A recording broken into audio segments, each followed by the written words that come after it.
estava preparado. Nem a família, nem os amigos, nem o público que acompanhou cada fase da vida de Mel Maia desde a infância. Quando a notícia da morte de Débora Maia se espalhou, ela não veio como um sussurro, veio como um trovão. Um impacto seco, profundo, capaz de atravessar dias, memórias e até crenças. O Brasil parou por um instante, não apenas por perder alguém que, embora discreta, fazia parte do imaginário coletivo, ao ser a mãe de uma das jovens mais conhecidas do país, mas por perceber que, dessa vez, a vida não avisou, ela simplesmente levou. E o que mais cortou foi entender que, como acontece em tantas famílias, havia entre mãe e filha um espaço cheio de emoções complexas, não brigas, não escândalos, não rupturas públicas, nada disso. Apenas aquilo que dói sem fazer barulho, distâncias internas, silêncios longos, tentativas frustradas de aproximação, palavras que moram na garganta, sensação de que amanhã a gente resolve, porque sempre parece que haverá um amanhã. Sempre, Mel seguia sua vida adulta, correndo entre projetos, gravações, compromissos, mudanças, amadurecimentos rápidos que a fama exige. Débora, por sua vez, vivia suas próprias batalhas emocionais, carregando perdas antigas, dores silenciosas e lembranças que nunca cicatrizaram completamente. As duas se amavam, disso ninguém duvida, mas amores reais também têm zonas embaçadas, áreas de sombra, falhas humanas, que o tempo nem sempre organiza. E é exatamente nesse ponto onde a tragédia se torna mais profunda, quando alguém parte antes que o coração termine de arrumar a casa por dentro. Ficaram perguntas, ficaram saudades, ficaram memórias que agora parecem mais vivas do que nunca. Ficaram as tentativas, os gestos pequenos, os momentos de luz, e também os trechos de sombra que toda relação verdadeira possui. A morte de Débora abriu um portal dentro da história de Mel. Um portal onde passado, presente e futuro colidem de maneira brutal. A filha que cresceu diante de milhões agora precisava lidar com um luto íntimo, cru, pessoal, aquele tipo de dor que nenhuma câmera consegue registrar, aquele tipo de perda que transforma para sempre. E se você chegou até aqui, respire fundo, porque, a partir deste momento, vamos caminhar por uma narrativa profunda, humana, luminosa e sombria ao mesmo tempo, assim como são todas as histórias entre mães e filhas. Prepare-se para sentir, lembrar, refletir e, acima de tudo, compreender. Enquanto isso, deixe nos comentários uma palavra de força para a família. Isso ajuda a história a alcançar mais pessoas de maneira respeitosa. Agora, vamos começar. A notícia da morte de Débora Maia chegou como um trovão que rasga o céu em plena madrugada, inesperado, abrupto, violento, carregado de uma força que não dá tempo para ninguém se preparar. Não havia prenúncio aparente, não havia aviso, não havia contagem regressiva.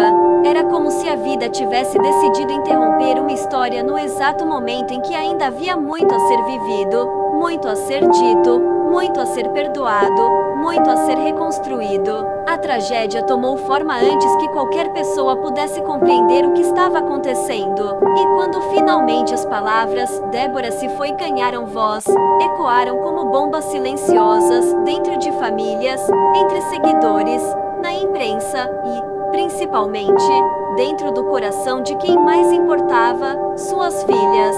Mel Maia, acostumada a viver sob holofotes desde criança, sentiu o peso de uma notícia que nem milhões de seguidores, nem contratos, nem fama, nem aplausos poderiam aliviar. Naquele momento, ela não era a figura pública, era simplesmente uma filha perdendo a mãe, e não existe nada no mundo que prepare alguém para isso. A vida muda de cor, o chão muda de textura, o ar fica pesado, os sentidos ficam confusos.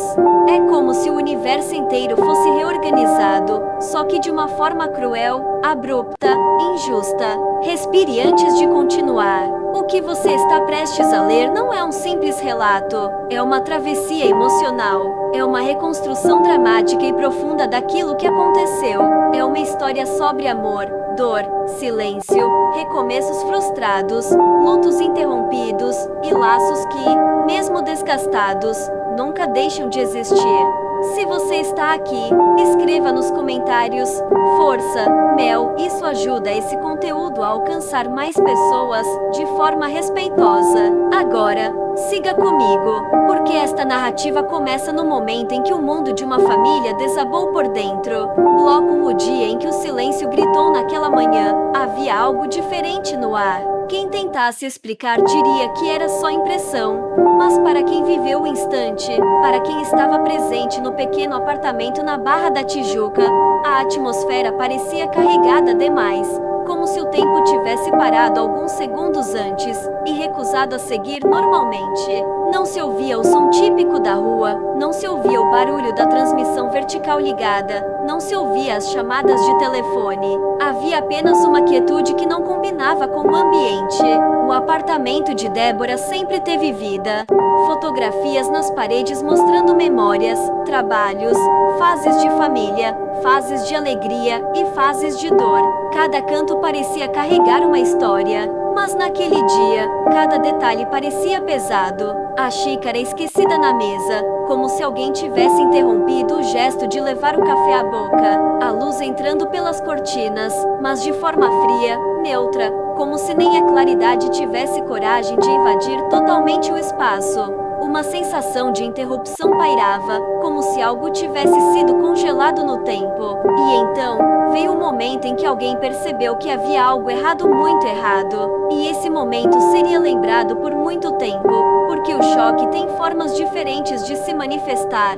Às vezes é grito, às vezes é correria, às vezes é desespero, mas naquela casa, naquele instante, o choque foi silêncio. Débora havia partido. A confirmação veio com o peso que apenas tragédias carregam. É uma sensação que invade o corpo antes mesmo de a mente entender o que está acontecendo. As mãos tremem, a respiração muda, a visão escurece nas bordas, e por um segundo, parece que a realidade inteira se afasta alguns centímetros, como se você estivesse olhando para sua própria vida de fora dela. É um tipo de dissociação natural do corpo frente ao trauma, e quem recebeu a notícia sentiu exatamente isso. A partir daí, o resto do dia pareceu acontecer em câmera lenta. Telefonemas, mensagens, pessoas chegando, pessoas chorando, pessoas tentando ser fortes, pessoas que não sabiam o que fazer, porque diante da morte, ninguém sabe.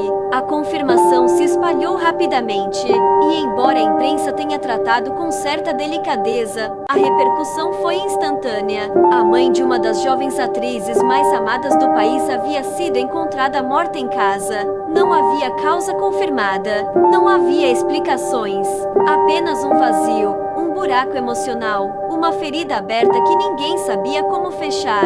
Para Mel, o impacto emocional foi destruidor.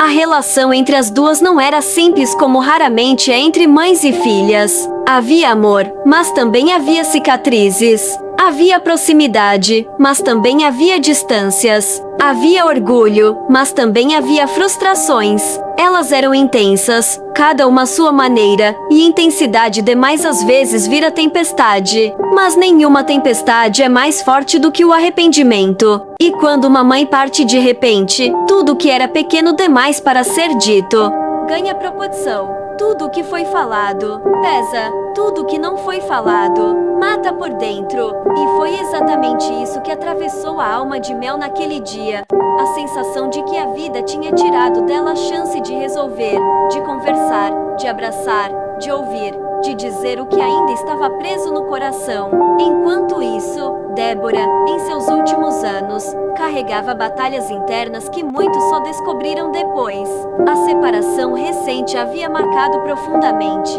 A dor antiga pela perda do filho Lucas nunca cicatrizou, e sua postura forte escondia vulnerabilidades que poucos compreendiam. Nas redes sociais, seus desabafos mostravam uma mulher machucada por dentro, tentando ser ouvida em um mundo que raramente escuta mães em sofrimento.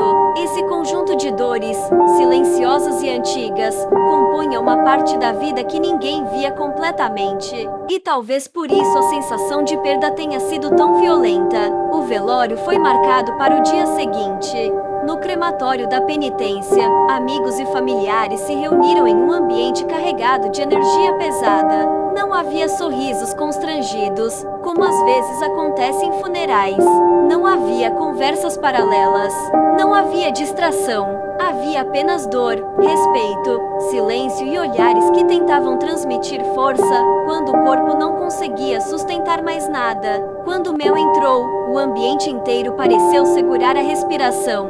Era visível que ela estava destruída por dentro. Os olhos inchados, a alma esfarelada, o corpo fragilizado. Era uma filha diante da morte da mãe, e isso é uma imagem que ninguém esquece. O caixão estava cercado por flores claras.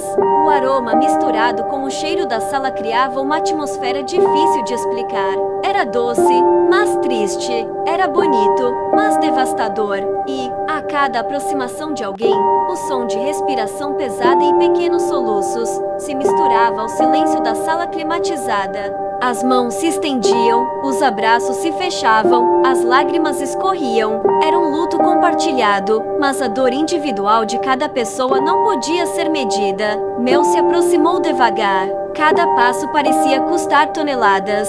O chão parecia liquefeito, mole, instável. Era como se o corpo quisesse recuar, mas o coração exigisse avançar. E quando ela finalmente parou diante do corpo da mãe, o que se viu não foi apenas uma filha chorando, foi uma alma despedaçada tentando se recompor. Ninguém ouviu o que ela murmurou, se é que murmurou algo. Talvez tenha sido uma despedida silenciosa. Talvez tenha sido um pedido de perdão. Talvez tenha sido apenas um pensamento desorganizado, típico de quem passou por uma perda brusca. As pessoas ao redor também choravam. A própria Yasmin, irmã de Mel, tentava manter algum equilíbrio, mas sua expressão dizia tudo. O pai delas, presente em algumas horas do dia, também demonstrava abatimento profundo. A família estava devastada. A cerimônia seguiu, com palavras curtas de pessoas próximas. Nenhum discurso longo, nenhuma homenagem exagerada. Era tudo simples, intenso, verdadeiro. O momento mais difícil foi a cremação. Há algo de profundamente simbólico nesse processo. É o instante em que o corpo físico desaparece e se transforma. Para muitos, é o fim definitivo. Para outros, é uma passagem. Para as filhas, naquele dia, foi o momento em que o coração finalmente entendeu que não haveria retorno. Naquele instante, Mel encostou a mão no vidro que separava a sala da câmara. Sua mão tremeu. Seu olhar se perdeu. Sua respiração falhou. Foi possível ver que ela murmurou algo, talvez um último "eu te amo", talvez um "me perdoa", talvez um "não vai embora". E então, quando o corpo começou a desaparecer, simbolicamente falando, a sensação de desabamento interno se tornou visível. O corpo de Mel vacilou, e alguém ao lado a segurou pelos ombros. Era mais do que dor física, era espiritual, emocional, psicológica. A partir daquele ponto, a cerimônia seguiu com o peso natural de despedidas definitivas. E quando todas as pessoas começaram a sair do local, uma sensação de vazio tomou conta da sala. O silêncio final era tão pesado que parecia tocar a pele. Quando a cerimônia terminou, o mundo não voltou ao normal. A vida continua, mas o luto não. O luto é lento, confuso, cheio de idas e vindas. Para Mel, essa travessia será longa, porque a relação delas tinha camadas, fases, pausas, distâncias e reencontros. E a morte interrompeu um ciclo que ainda estava sendo costurado. Mas existe um desfecho simbólico aqui, mesmo com dor, arrependimento, distância e falhas humanas. O amor nunca deixou de existir, e nunca deixará, porque entre mãe e filha sempre haverá um fio invisível que não se rompe nem com a morte. Essa é a verdade profunda que fica. Se este texto te tocou, escreva nos comentários. Eu respeito o luto. E se quiser mais narrativas profundas, humanas e emocionais como esta, se inscreva, curta e compartilhe, porque histórias assim merecem ser tratadas com respeito e não com frieza. Que Deus conforte a família e que a memória de Débora seja luz para quem ficou.